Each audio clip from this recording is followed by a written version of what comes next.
maybe you just needed a little bit of presence. And maybe you just needed a little bit of time too, which is fine. You know, take your time, my loves, take your time. There's no rush. I'm hearing that very strongly for you. There is no rush. All in its own due time. And I think maybe, Virgo, you're enjoying yourself a little bit more in the present moment than you've done before. Maybe you're being more present with yourself as well, I'm hearing, and that's a gift. Beautiful. Wow, that was an amazing channeling coming through for you. I love that for you. Congratulations for that level of self-love. Now let's go ahead and see what the mystical shaman wants to say to you. My beautiful Virgos. Virgo, Sun, Moon, Rising, and Venus. Take it as it applies, how it applies. All right, you guys? All right.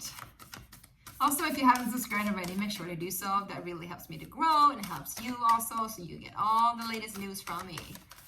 Right, and also if you want to, please. The buzzing you feel is the sound of your hummingbird's wings preparing for you to say yes to a new adventure.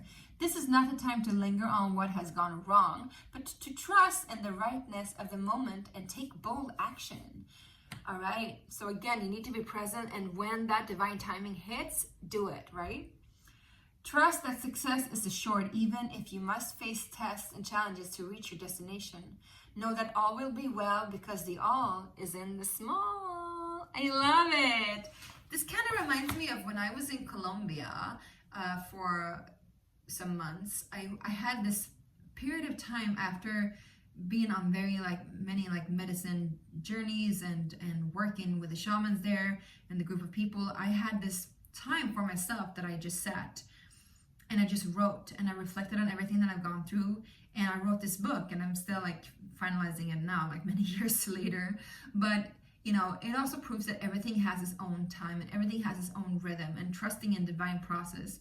But also this knowing that suddenly I needed to take this space for myself away from the rest of the crowd, because we were like a group traveling together and a group doing things together.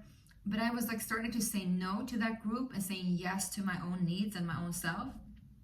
And so I sat down on this porch in this beautiful, beautiful villa in Colombia in the jungle, and just sitting there and writing. And I started to hear God's voice, or whatever you would call God. You know, for me, I say God, but you can say universe or whatnot. I started to hear God's voice very, very clearly.